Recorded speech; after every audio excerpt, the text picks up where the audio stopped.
Welcome, everyone. You have arrived at featured session 5. My name is Mike McMahon. I'm Executive Director of the Hymn Society, and it's my pleasure to welcome all of you. I think we're in for a great hour, and to get us started, I'm going to hand this over to the President-elect of the Hymn Society, Ben Brody. Well, welcome and good morning. Before we begin our session, a reminder that participants are not able to be seen or heard, but you may make comments or ask questions through the chat or the Q&A features. We'll be monitoring comments and questions throughout the session, and we'll present some of those to the speaker at the conclusion of her talk. Monique Ingalls joined the Baylor Church Music faculty in 2014, prior to which she spent 3 years as a postdoctoral teaching fellow at the University of Cambridge. She co-founded the Christian Congregational Music Local and Global Perspectives Conference, which meets every 2 years in Oxford. I came to know Monique through reading her excellent book, Singing the Congregation: How Contemporary Worship Music Forms Evangelical Community, which was published in 2018 by Oxford University Press. Today, Monique will be leading us in a session titled Musical Modes of Congregating, Rehabilitating a Socio-Musical Term for 21st Century Christian Communities. Monique, welcome. Thank you so much. It's a real honor to be with you all today. And in one of the afternoon breakout discussion groups earlier this week, we were talking about the different forms of kind of distance and yet intimacy that getting together like this affords us.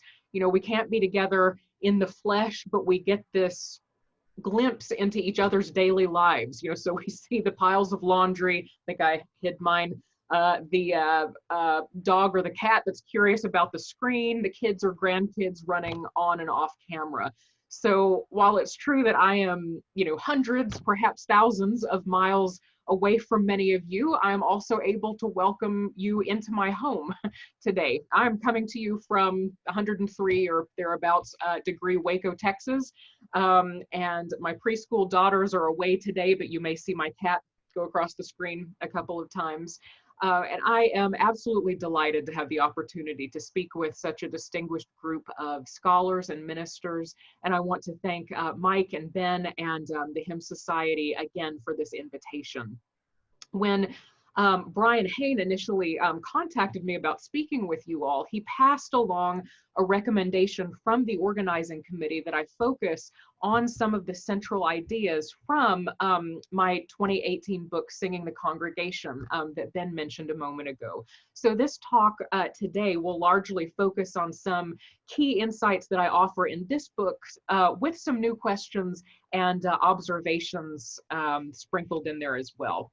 I'm going to start sharing my screen with you now.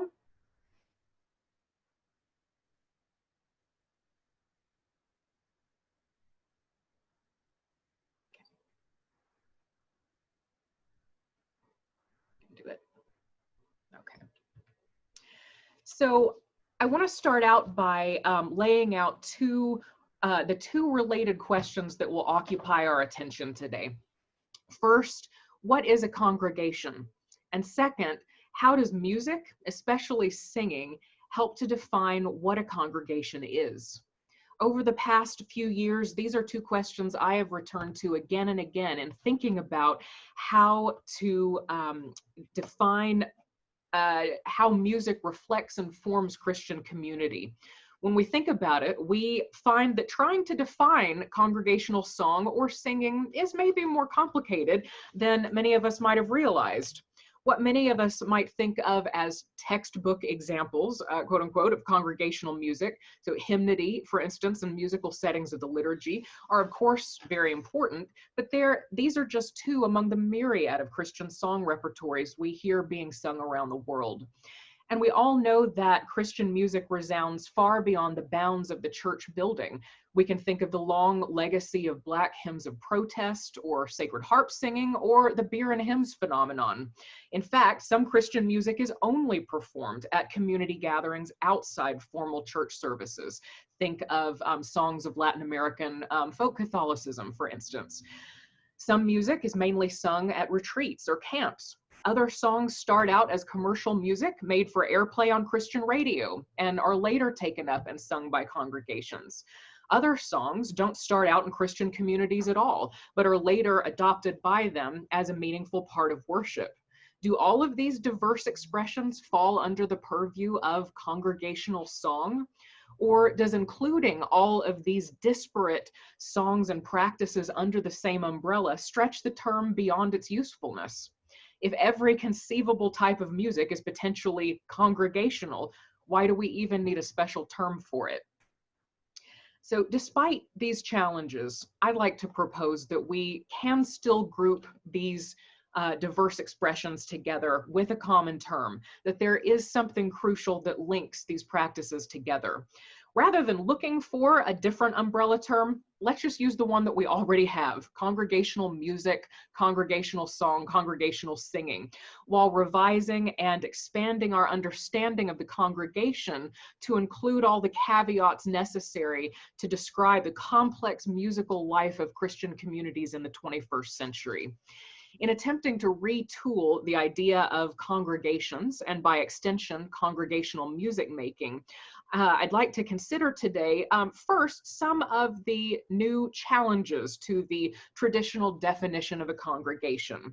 So applying insights from scholars working in the sociology of religion and in ecclesiology, I think that we can and must reconceive the congregation as an entity that is actively constituted by common practices, rather than an institution with a fixed form and set of characteristics. And then next, the second part of my talk, to differentiate the musical activities that take place within these diverse types of congregation, I'm going to suggest and kind of explain to you the term musical modes of congregating. And then finally, the last section will be an example, the dynamics of one of these musical modes of congregating, the concert congregation. So, defining the congregation. To understand the resonances of congregational song or singing or music making, it's important first to examine what a congregation is considered to be. I pulled one definition of congregation from Nancy Ammerman's work. She is an eminent sociologist and one of the founders of the subfield of congregational studies. And here is her entry in the Oxford Handbook of the Sociology of Religion.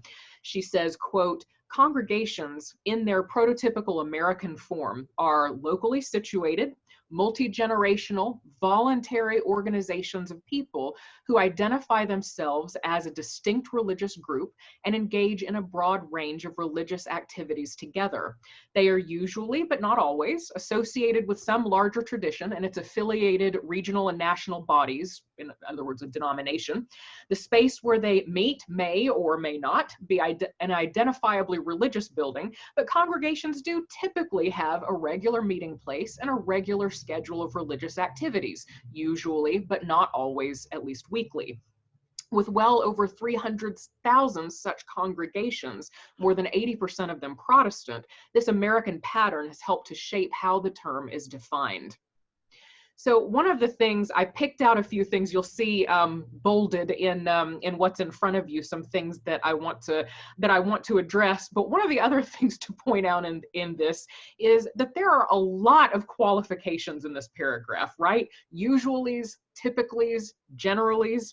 And Ammerman makes the important point here that the definition of the congregation has an American and a Protestant slant. But even within US Protestantism, that supposedly prototypical site of the congregation, some of the key characteristics Ammerman mentions here, the bolded ones we'll talk about shortly, have been challenged by new communications technologies and patterns of mobility, not to mention the global pandemic.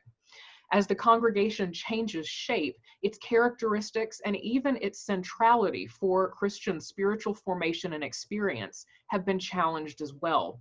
I want to sketch just a few of the ways that this standard definition of congregation has been complicated. So first, in complicating the congregation, the changing nature of, what it is that we are talking about when we say congregations, One challenge to the, quote, local aspect of congregations has been the rise of the multi-site campus, particularly within evangelical Protestantism. Multi-site churches are those in which there are several gatherings spread across a metropolitan area or region, but where there's usually one pastor whose message is simulcast to multiple locations. And before the pandemic, this kind of church engaged a full 10% of US churchgoers. Live streaming between venues and by extension online removes the need for worshipers to be in the same physical space to consider themselves part of the gathering. We are all well acquainted with this form. I don't need to, tell you who are tuning into a conference on a Zoom call about this. Secondly, though many congregations remain associated with a larger tradition, the regional and national bodies of the early 21st century often look quite different from the denominational structures that are presumed in classic sociological definitions. Both local congregational authority and denominational influence has been threatened by individual access to the worship experience via other means. Quote, non-denominational church congregations are often linked in rhizomatic transnational networks where key individuals, be they pastors or worship leading musicians, provide the sources of connection. And even denominational churches, of course, can be part of partnerships that transcend their denominational affiliation. As an Episcopalian, I've visited several such Episcopal or Church of England parishes in the US and the UK, which were much more profoundly shaped by their partnership with non-denominational congregations or those within other networks than their own regional diocesan or national church culture. Third here, the assumption that congregations are necessarily multi-generational gatherings is certainly being tested. Many of us have heard or perhaps lived the situation where worship style has formed many different kind of sub-congregations within the same church that may have little to no contact with one another. When I lived in Nashville, goodness, over a decade ago now, I attended a large Baptist church that started a Tuesday night service for 18 to 25-year-olds. I was in the very top of that range at that moment, complete with its own service activities and a midweek Bible study group. One could attend this service every week and never come in contact with a 3-year-old, a 40-year-old, or a 90-year-old. In parts of the world like the US Bible Belt, where one is spoiled for choice, some church congregations have moved closer to what popular music scholar Will Straw calls popular music scenes. Like scenes, these congregations often comprise people of a similar age and are produced, to quote Straw, quote, through coalitions and alliances based on shared musical preferences and performance practices, end quote. Fourth of all, there is the issue of blurred lines between the experience of worshiping in a church congregation and then certain other kinds of parachurch organizations. The main part of the definition I gave you a couple of moments ago, that would be locally situated, multi-generational, voluntary organization of people who identify themselves as a distinct religious group and engage in a broad range of religious activities together, who are affiliated with regional and national bodies with a regular meeting time and place, could apply just as easily to college campus ministry groups, some Bible study groups who would otherwise fall under the classification of parachurch organizations. For some church congregations can be described both as local bodies and subsidiaries, if you will, of the Christian commercial music and media industries, powerful worship brands. In Sydney, Australia, the Hills Christian Life Centre, of course, became Hillsong by virtue of the global popularity of its worship music, which makes the church millions upon millions of dollars in revenue every year. In the USA, the Passion Conference for college students came first, and then the personalities at the center of it formed a, quote, local church in the Atlanta area called the Passion Church. And I was living in Nashville at the time that the first meeting of this church was. I was curious, had studied the Passion conferences, so I drove down, and the very first meeting of the Passion Church happened in a sports arena with a couple of thousand people present. And I'm led to believe that this kind of attendance is not the norm for new church plants who don't already have established figures at their center. And finally, we come to the most familiar of these situations, the way that our definitions of a gathered congregation are threatened, expanded by worship online. People with disabilities or chronic illnesses that prevented their physical presence at church, I found are now among the most enthusiastic posters to the Facebook chat during live stream services. And people who have lived far away from beloved congregations are now using live stream services as a way to reconnect with friends. So I've been all of these, this is kind of exhaustive, examples to show that the gatherings that challenge our institutional definitions of congregation are not outliers, though there still may be many Christian religious bodies that exhibit the traditional characteristics of a congregation in structure. My point is that Christian congregations themselves have changed shape in response to other changes in the social and technological ecosystem. And other sorts of gatherings for worship have become influential and experientially powerful. As a result, congregations have emerged that are increasingly diffuse, sometimes difficult to categorize, and that are linked in increasingly complex ways with other sorts of organizations and industries. So this is one of the pause moments in my talk. We'll talk about the challenge of human experience in a minute, but I do want to pause for a moment. I'm going to stop sharing my screen and ask if anybody has any comments, questions, things to add from some of their experiences with the challenges to congregation that we are living through. So I'm seeing a couple of comments, but they're mainly simply just confirming what you said about, especially in this online environment, about the ways congregational identity is changing. Absolutely. Great. Well, I will continue then. Well, there's one on, oh, here's a comment. Okay, so yeah. Jan Craybill asks, she says, regarding the term congregation, have you encountered gatherings who prefer that they not be called congregation at all due to the traditional nature of the term, like hymn being associated with traditional interpretations?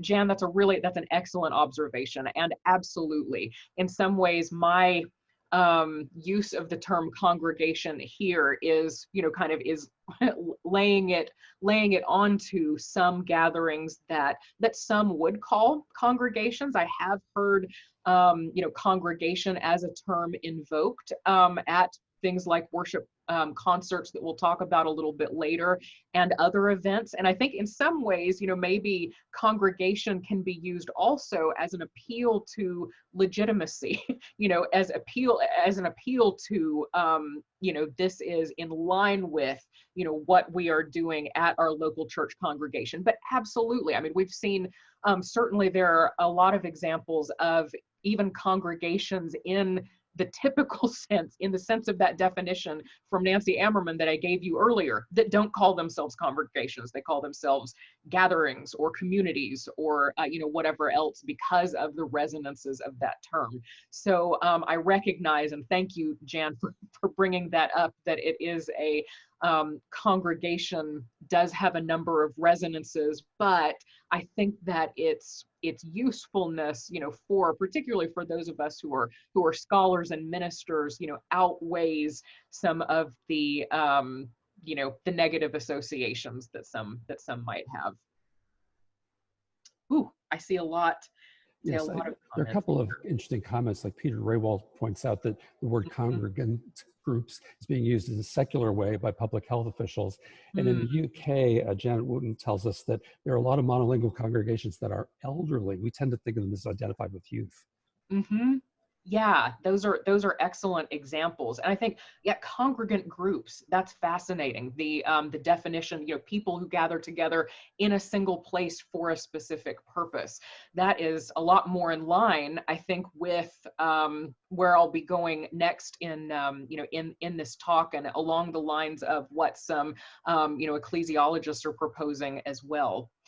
And then one other comment that the last comment that I'll address and then move on to talking about experience. Steph Budway asks, what can churches who are now online for the first time learn from those who have been online for quite some time? Yes, when we can't meet physically, and then continuing to keep an online presence even when we can meet in person again. Steph, I think that's such an important thing to bring up, and it's something that I've heard from a lot of ministers, in my own denomination, kind of Episcopal churches here in Waco and the Diocese of Texas, that that are saying, a live stream is something that we meant to do. It's been on our list. It's been kind of low on our priority list. And had we known just the degree of participation and of excitement for some of the types of people that I mentioned earlier, who either aren't comfortable in a service, maybe they have severe agoraphobia, maybe they their health is too fragile. These priests and ministers are saying, if we'd only known what a powerful tool this was, we would have started live streaming a long time ago. But now that we were forced by the global pandemic to do it, we're going to keep doing it. Think of the churches that I've heard of that have been forced to go on live streams. So many are saying, yes, we look forward to that time that we're going to gather in in the flesh again. But this is such an important outlet that we do need to keep it, and we need to start looking for for best practices. And I think that there is a lot that that churches who have been doing this for a while have to teach us.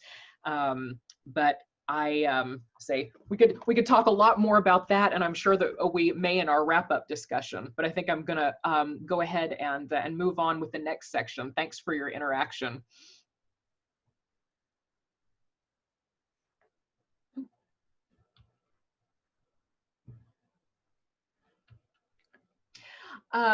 So the challenge of human experience. What do we do with that ever-present challenge to institutional structures? However significant local church congregations in their various forms may be, making them the, quote, authentic locus of what constitutes congregational singing fails to take account of the lived experience of many Christians whose devotional activities are facilitated by common practices, particularly for our purposes, participatory music making that range across many different social spaces.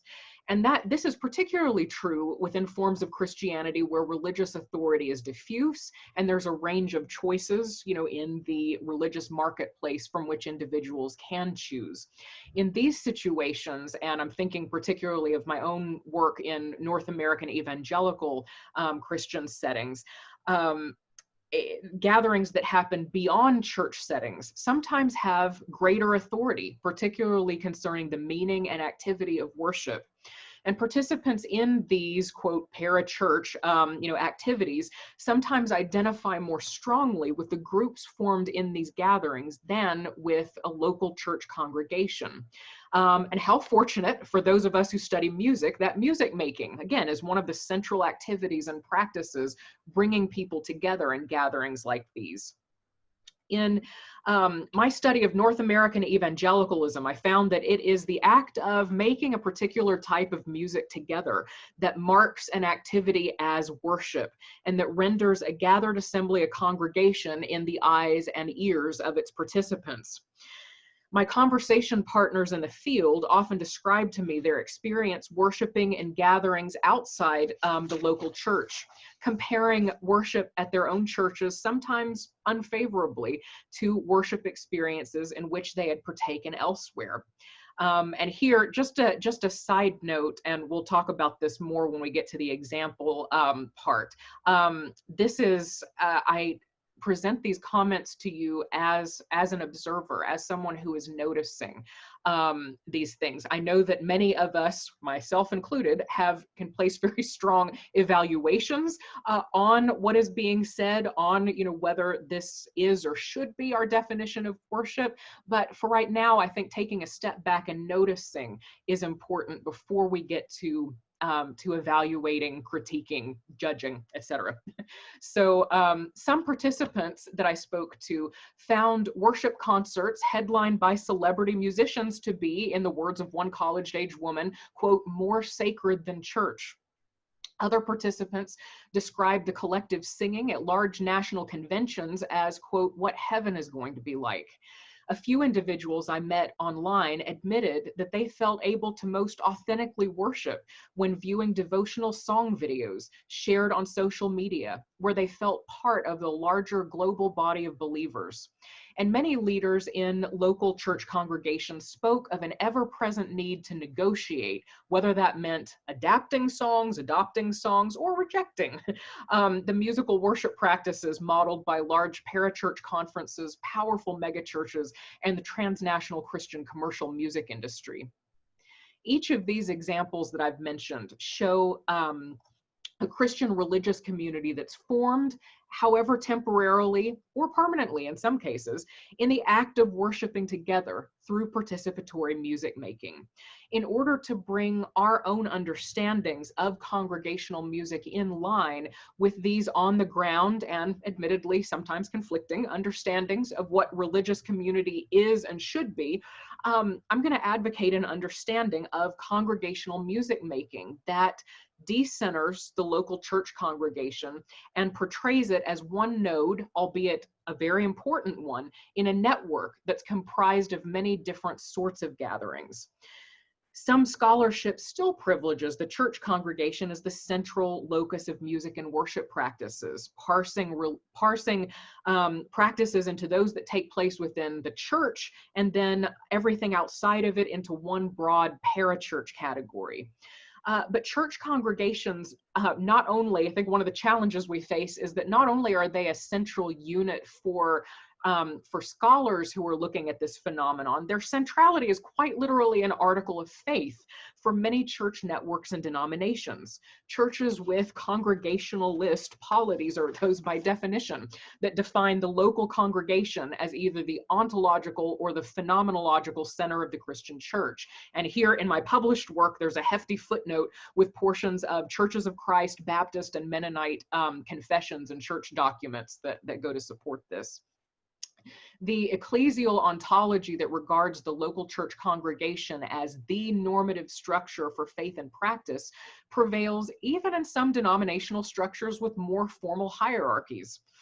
James Neiman and Roger Haidt, writing from Lutheran and Catholic perspectives, these are ecclesiologists, respectively, they advocate that the local church congregation should be the primary focus of theological reflection because, quote, the primary unit of church that people experience is the congregation, end quote. And to be fair to them, they don't stop there, and I'll go on to engage aspects of their very helpful expanded definition a little bit later on. This prescriptive understanding of congregation as authentic context for Christian practice sometimes bleeds into even more distanced academic work. Many studies of congregational music making privilege church congregations in their methodological design, if not necessarily their philosophical assumptions, even though that the very same repertory of music that people are singing in church may be encountered in numerous other places. So I'm going to make a comparison that might seem a little bit strange at first. In much of our writing and thinking about congregational music making, I think the relationship between congregational song and the local church congregation can be compared to the relationship between, at least, what was the case before Mark Butler's fine work, between the electronic dance music and the dance floor. So this relationship is explored in detail by Mark Butler, who is a popular music theorist, who himself engages a close examination of musical recordings of electronic dance music.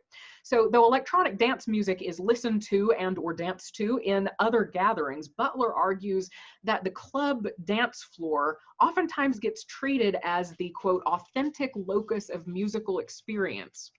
In seeking to extend an understanding of electronic dance music beyond this context, Butler writes that, quote, although the significance of this site cannot be denied, it could also be argued that other important aspects of this music have been neglected because of the tendency to focus on this most immediate and obvious of social contexts.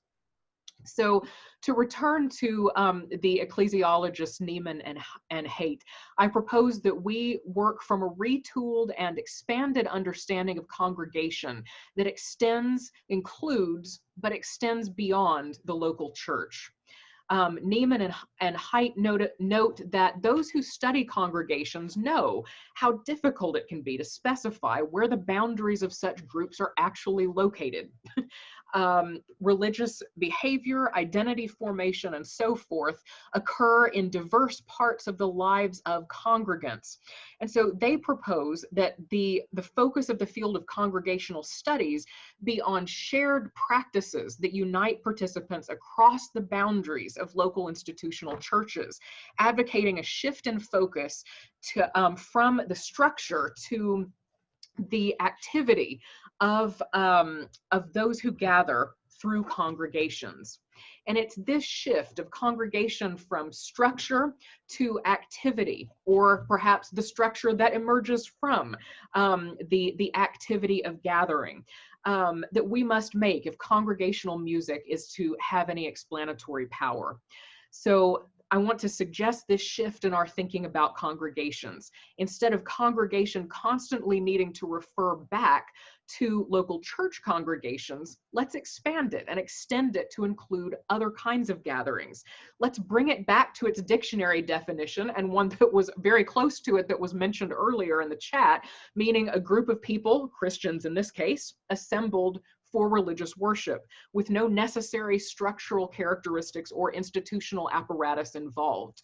Let's reimagine congregation as a temporary amalgamation rather than a reified structure, as a snapshot rather than a sculpture depicting a gathering of worshipers. So to stress the fluid, contingent, variegated nature of Christian gatherings, congregation as process, as well as product, if you will, I propose the additional term musical modes of congregating to describe the active creation of various social formations gathered for worship. For many Christians, evangelicals and charismatics, certainly, but not limited to these groups, the use of a certain kind of music called contemporary worship music, praise and worship music, immediately marks an activity as worship. Thus, collective music making is an important lens through which we can understand these Christian modes of congregating. And we can also examine how each of these different modes, you see here different modes that include people singing worship songs on the streets as part of a city demonstration. You see a concert, you see worship videos, you see live streamed services, these kinds of things. All of these are, while united perhaps by similar musical practices, there are different expectations and ways that each of these environments influence one another. So the modes of congregating that I've explored in the work referenced previously, Singing the Congregation, include conferences, concerts, small prayer groups, musical processions through public spaces, and online communities gathered for worship either at the same time through a live stream or a common media object like a YouTube video.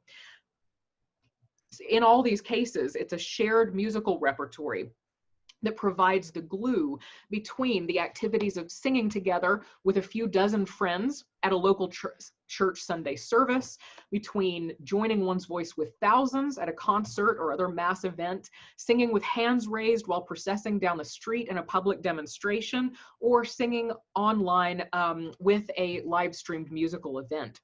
Though each of these experiences are marked as worship and involve participation in the same musical repertory, again, each is distinguished by a unique set of affordances. In other words, the associations and the activities that each of these performance spaces permit is distinct. An intimate local gathering, a public space, an online performance, or a regional or national large-scale event each provide a very different set of possibilities for the activity of worship. And as a result, each one has a bearing on participants' expectations and understanding of what it means and what it feels like to be part of a worshiping congregation. So I've noticed, I haven't had the chat up, but I've seen quite a lot go by. This is kind of my pause at the end of the second section. Let me stop sharing my screen for a moment and see if I could, I say Mike or Ben, if I could get some help with picking out a couple of comments to respond to. I'd appreciate it.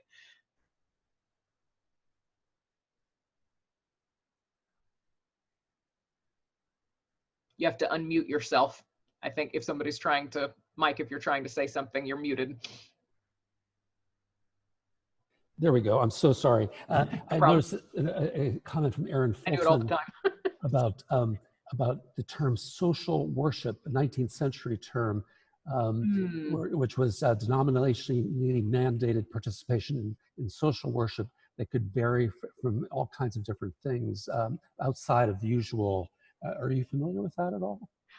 I am not. Thank you, Aaron, for bringing up this term. I've not heard of the term social worship, but I would be fascinated to look it up. It sounds like from your comment here, tons of parallels. And that's one thing that I should, kind of go back and say, is that by no means are these situations unique to us in the 21st century, or the fact that congregational song is happening outside, institutional kind of textbook definition, local church congregations. And I hope that I wasn't heard to suggest such. I think that there are certainly new possibilities that we are facing right now, owing to, again, the changing, changing technologies and changing ways that has influenced our social gatherings. But it's fascinating, and I think absolutely, useful to go back to some of these previous incarnations and think, okay,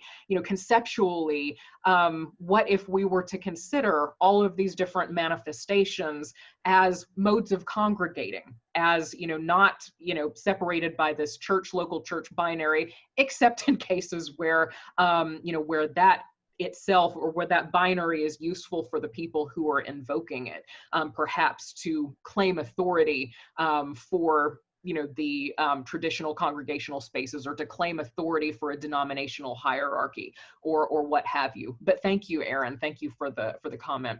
There are a number of comments here that affirm your ways of speaking of congregation in a more ad hoc kind of sense, including one from Andreas Teich. But I was thinking also in Roman Catholic liturgical practice, the term assembly is being used quite a bit more frequently than congregation. In fact, I would say it's a deliberate decision to use that term more.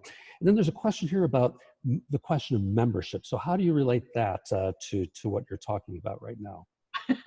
That's an excellent question, and a very complicated one as well, because membership, there's been quite a bit of work on kind of in digital media studies and kind of online religious people who are studying online manifestations of religion, talking about the various degrees, of course, to that what's called virtual worship. We talked about not particularly appreciating that term, but online versus live manifestations, ways that's challenging who's in and who's out. I mean, there are multiple levels. Just thinking about some of one of my colleagues, Tom Wagner, who writes about, who's written about Hillsong and has done quite a bit of work with their social media, brings in some of that scholarship to talk about, you know, the multiple levels of belonging that a worship brand like Hillsong can encourage, from people who watch all of the, you know, live stream services to engage with all of the media, who are, you know, would describe themselves as super fans or, you know, or something, all the way down to, you know, someone who on occasion, you know, partakes of, you know, of one of their songs online, or occasionally, you know, writes into their to their chat or participates. I think that that question of membership in particular has been complicated by the online situation. And of course, to bring up the examples, you know, that we have talked about earlier. I mean, what does it mean to be a part of a local local congregation in the age of live stream services, where people are tuning in, where some of my minister friends, I don't know who is still doing this, but I had some friends who were, you know, so excited that they could finally attend other churches on a Sunday morning, and so were, you know, attending 3 or 4 of their friends' congregations regularly. I think that those are all just, you know, excellent signs that that this of how complicated the definition has become, and you know, lends credence to the point of, you know, these ecclesiologists and so many others that that our definition has got to change along with the ecosystem.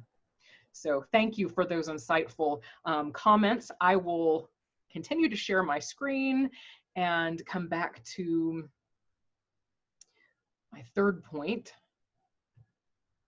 Okay, the concert congregation is the example. So I've been speaking of these congregations on a somewhat abstract level. So now let's delve into details by looking more closely at the dynamics that characterize one of these musical modes of congregating outside the local church. And just to tell you, I chose the worship concert as my example for today, long before I knew just how long it would be before we could gather like this again. So I'm going to acknowledge now the weird nostalgia I'm feeling in talking about mass gatherings. And also, parenthetical note before I get started as well, the concert congregation, I think this is going to be one of those that we, and I certainly, are perhaps most tempted to launch into criticisms and what this has done, you know, to worship in our congregations and things. And I'd like to, while critique and criticism and evaluation, all of these things are absolutely crucial, I'd like to again approach this in stepping back and in this posture of observation, of noticing, of listening to what goes on in these spaces, and you know, and how people for whom these are profoundly meaningful are experiencing them. And then, of course, bring on the evaluation and the critique. So one of the modes of congregating that I write about is a performance space that evangelicals refer to as worship concerts, worship events, or sometimes worship experiences. No, they don't use the term concert congregation, that's mine. But these are concerts featuring celebrity worship leaders and bands, drawing crowds often numbering in the many thousands. Between 2007 and 2013, I attended 12 of these events in different parts of the US, also in Canada and in the UK as well. And there's a strong resemblance between worship concerts, of course, and stadium rock concerts. Both have extravagant multimedia and lighting displays. They have rock bands at center stage, amplification, performer-audience interaction that often characterizes musical entertainment events, such as cheering and applause. Many other elements of these events, however, resemble what goes on in a local church. The large screens project song lyrics to each and every song to encourage audience members to sing along. Leaders proclaim the words of biblical texts and lead public prayer while modeling devotional gestures such as raising hands and faces as if towards heaven. These performative elements help to authenticate the gathering as more than just a mere concert, but rather as, to use our term of the day, as a congregation that is gathered for the express purpose of worshiping God.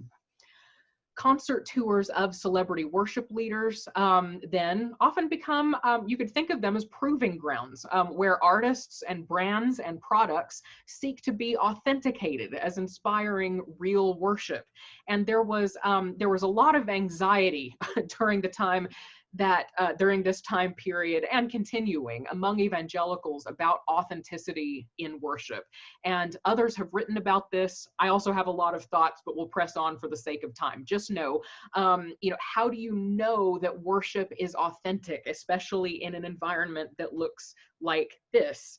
One principle that evangelicals commonly cited when asked is that authentic worship must be participatory, that it must be the opposite of what they understood as performance. So in contrast to an arena rock performance, authentic worship must be, as British worship leader Tim Hughes put it, a participator sport in a spectator culture. So how Christians, the evangelical Christians that I talked to, understood the contrast between performance and participation is critical, because this is one of the means, the primary means that they're able to experience worship concerts as worshiping congregations. And to further tease out the contrast, I like to draw from two categories of live performance that are proposed by ethnomusicologist Thomas Torino. In Music and Social Life, the Politics of Participation, which I would commend to anyone. We read this in lots of my courses at Baylor. It's a wonderful, although not focused on Christian worship and music particularly, so many applicable points. Torino conceives different types of music making as being what he calls distinct fields of practice that are characterized by widely differing goals, values, social positions, and power relationships. So Torino describes two types of live performance: those participatory performances and presentational performances. So to define those very quickly for you, participatory performances are those live performances in which there is no firm distinction between artists and audience members, though they may perform different roles in whatever music making is happening. So the goals of participatory performance is, quote, is to involve the maximum number of people in some performance role. As a result, these performances use several strategies to encourage participation. And I love Torino's work for this. He has done, he's done work on 5 continents and is drawing in, examples, everything from, Cajun Zydeco to Zimbabwean mbira to Peruvian Aymara flute music to kind of illustrate these commonalities in participatory music making across the world and across cultures. So some of these strategies for encouraging everyone to get involved include repetition on several levels, from repeating, words, phrases, musical or otherwise, verses, and so on.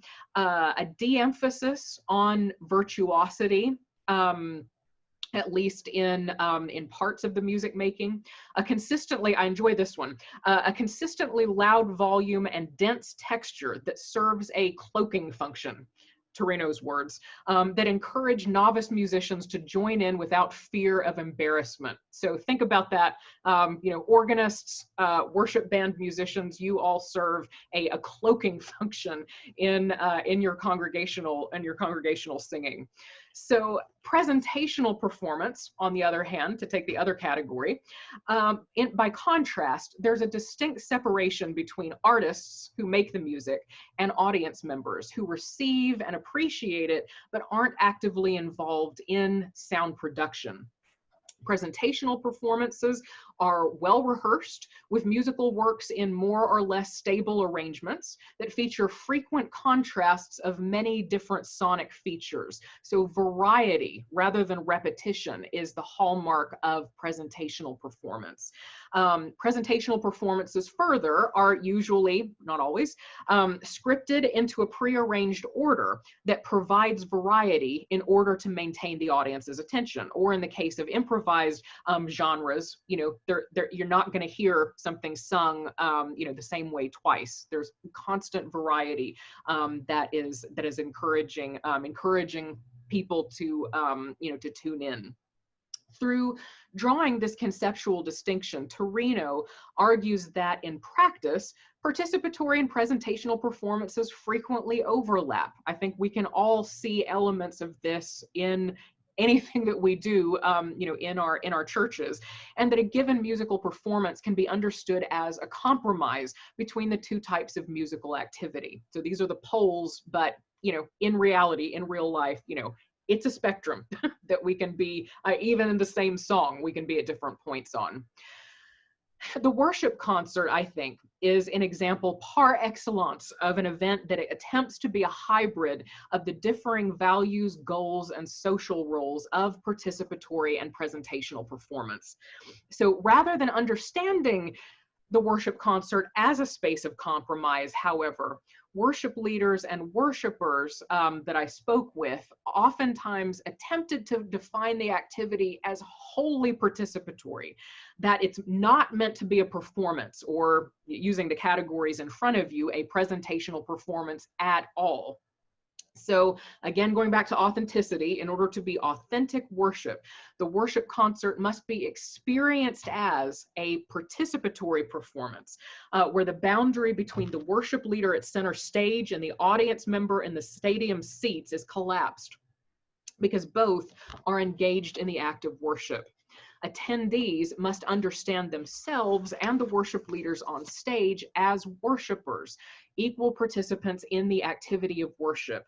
They do so by emphasizing the participatory qualities and values and distancing themselves from the social roles and goals of presentational performance.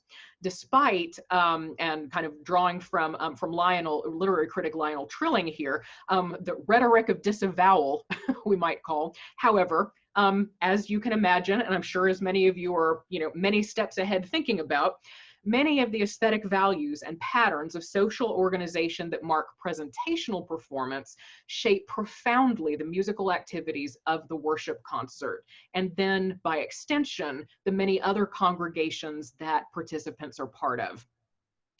Concert attendees become a worshiping congregation through engaging in the same participatory actions that constitute congregational worship in church. The most important of these, of course, is singing. At worship concerts, the expectation is that everyone in attendance sing, and it is reiterated again and again in multiple ways. Doesn't fail through all the events that I was at. This expectation is reiterated to the point of redundancy. The lyrics to every song are projected, and there are enough screens scattered across the stadium. I think you noticed, let me go back to yes, all the screens. There are enough screens to make sure that everyone can see the lyrics. Celebrity worship leaders reinforce repeatedly throughout worship concerts the imperative that concert goers sing. They exhort the worship concert crowd to sing louder or more fervently, and they give the crowd opportunities to sing verses or choruses unaccompanied by amplified voices or instruments, just the voices now. As they sing, participants engage in other practices that often accompany worship in local churches, such as raising hands, bowing their heads in prayer, and all of these actions that they're engaged in serve to mark the activity as worship and reinforce the sense that concert audience members are full participants in this act. At the same time as worship concerts emphasize these aspects, they, of course, also embody many of the values and social roles of presentational performances. And, I probably don't need to mention most of these to you. Obvious markers include the spatial centering, the fact that, David Crowder isn't sitting in the bleachers here performing to you. Professional bands on a raised stage, demarcated social roles of performers and audiences who are paying rock concert ticket prices for the privilege of singing along with their favorite recording artists, and of course, the amplified wall of sound that facilitates, even as it covers over, the gathered crowd singing. One could argue that the wall of amplified sound is intended to facilitate maximum collective participation, to provide that cloaking function I mentioned earlier that encourages even the worshiper who believes she can't sing to lift her voice. Worshipers at worship concerts know they're expected to sing and are often highly invested in doing so. But to understand more deeply the dynamics of participation at worship concerts, I think it's important to ask what it is that concert goers hear when they are singing, and how they experience their own voices in relationship to the collective sound of the gathered concert congregation. The intense physical involvement and effort of concert congregations, as so many people that I spoke to, report being hoarse, after one of these for days because they've just sung their hearts out. The intense physical involvement often belies the oral output. And I want to, read an account, so kind of drawing from, my own experience as I tried to analyze what's going on, some of the sounds that I heard. This was a practice that I did quite often when I was a part of these worship concerts, as kind of check in with myself as a singer. What is it that I see? What is it that I hear? How are these things, shaping what I am producing, or how I'm thinking about, how I'm noticing? So in some ways, this is, I love, noticing this activity that is, that Music That Makes Community has emphasized to us. That it has done. I am also sorry. My computer screen is not registering the time on here, and so I've answered quite a bit more questions than I anticipated. I think what I'm going to do, instead of draw from my experience here, I'm going to go ahead and talk about. And just sum up my my responses so that we'll have enough time for maybe a question at the end. So just to sum this up, in the worship concert, as well as most others I attended, it was often difficult or impossible to hear individual voices of the people sitting nearby. The exception that stands out is an outdoor music festival where all permitting amplification was not possible. Singing along was something that that singers I talked to, as well as those of a colleague musicologist, Josh Busman, talked about, where singing along at a worship concert allows concert goers the experiential pleasure of participating in full voice singing without compromising the aesthetic values of the presentational performance. Is the worship concert an example of kind of having your participatory and presentational cake and eating it too? For some, it does seem that way. And the dynamics of the worship concert, of course, are not limited to the concert congregation. Rather, they spill over into other modes of congregating. And I talked to so many people who have been influenced, profoundly, and who were taking their expectations of what worship should sound like and feel like from these mass events, and were so eager for that to come to their own gatherings. The young woman I mentioned earlier who talked about, the concert worship experience was more sacred than church because she was able to share this time with an understanding with people who she believed understood what real worship was. So these conversations and others like them reveal the degree to which concert congregations and other kinds of gatherings have become inextricably intertwined. Even as we try to reframe and reinterpret elements of popular music performance, elements from the concert congregation are actively shaping our understanding of what worship is. And I think we can think about, and I had a section in here about implications for congregations that, for instance, the Walmart mom and pop shop phenomenon of interviewees leaving small churches who are incapable of living up to their expectations, or using YouTube videos as a background because they don't feel their musicians are up to par. So what's significant about the worship concert as a mode of congregating is that it serves as an intermediate space, I think, between stadium rock concerts and what goes on in churches. Whatever you may think about its ethics or aesthetics, the worship concert is an influential mode of congregating that asks evangelicals to choose which aspects of popular music culture can and should be incorporated into the heart of worship. And a sentence to sum up, and then Mike, if we have any time, taking another couple of comments. I think that if we deploy congregation and congregational music making in the ways that I've suggested, this retooled concept offers much more explanatory power for the ways contemporary religious practice is influenced by media and mobility. It can explain the continuity of Christian experience between different performance spaces, as in the specific case of how the worship concert mediates between rock concert and church service. And by adjusting our understanding of congregations in this way, I think we can better understand the lived experience of participants for whom the local church is just one of several modes of congregating that's meaningful to them.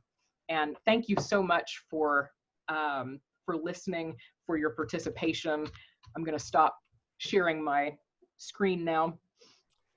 Thank you so much, Monique. We are just about at time, but I would like to raise one issue that came up in the chats. There's lots of stuff in there, but the question I'd like to raise has to do with the notions of congregating and worship on the one hand, and then the issues of access, power, and commodification that seem inherent in the concert congregation